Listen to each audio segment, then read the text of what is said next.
Hi, it's 9:51 on the 14th of November 2018. Yes, it's 9:51 this morning. I have an appointment at the dentist at 10:30 a.m. with Dr. Lupin, who is my dentist. Um, I saw the poor man opposite my ex-partner's flat, who looks like the Paul Selwood policeman that came into my flat a couple of years back. He's a small bloke, has got a white backpack, usually got a brown jacket on, um, thick glasses and bald on top of his head. He's got learning disabilities, I think. He's got a worker that goes into his flat and helps him.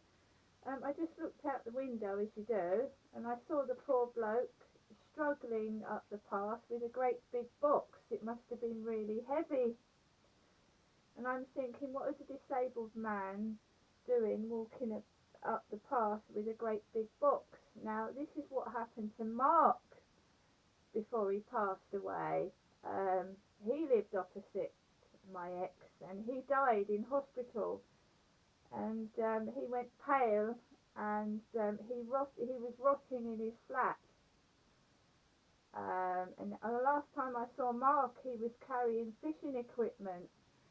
Had a walking stick and an army jacket. He was a very nice, quiet bloke. Well, I was going to go and help this guy opposite my ex, because he looked like he was going to pass out. I don't know what was in the big box he was carrying, but he looked pale and very fragile. And I thought, well, you've got care workers. What are you doing walking up the path, nearly killing yourself with a heavy box?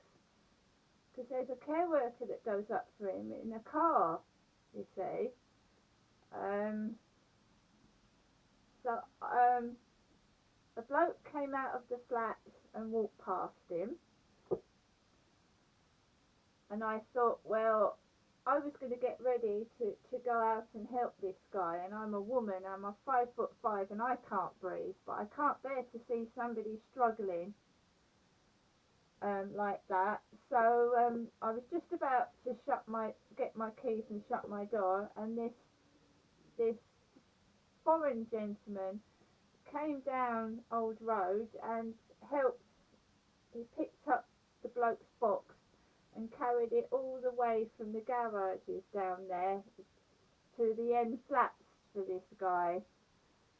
And the poor bloke, the little bloke was out of breath. I thought he was going to collapse. I'm glad somebody came and helped him, because I would have felt that I would have had to have gone out and helped him, and I probably couldn't have lifted it.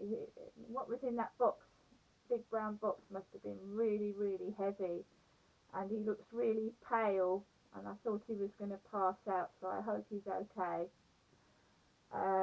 Like I said, why a bloke with learning disabilities is walking around carrying a heavy box when he's got support workers, I don't know, with cars. Anyway, this is my diary for today. Obviously that's what I've just seen is going to go in my diary,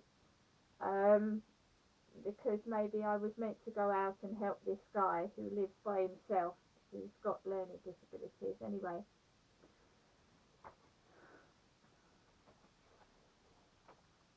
13th of November, and I wrote this at 5:30 p.m. yesterday evening.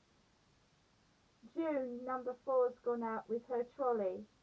The ginger bloke at number 3's gone to work on his bicycle. Life's been a real bitch to me since last I wrote in this diary on the 9th of November.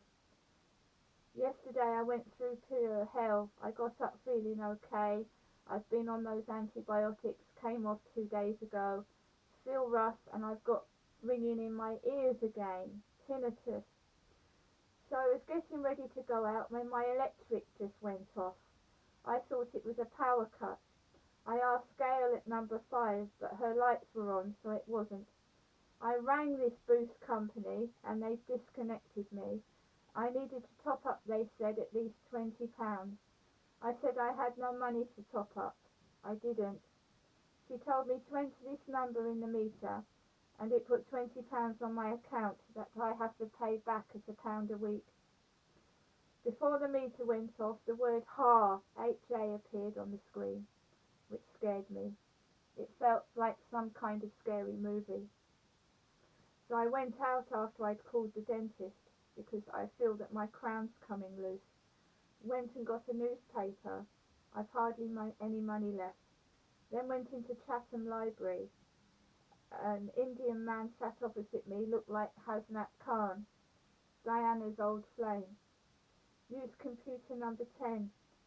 Beverly wasn't in there today.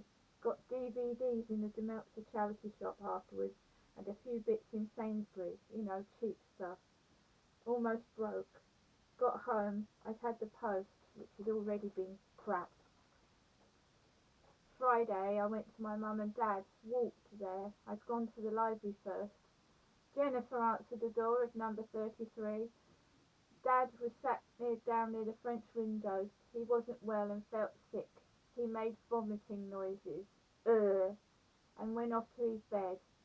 He put big white headphones on his head and a yellow cloth over his eyes, similar to what he did in 2008 in Victoria Road.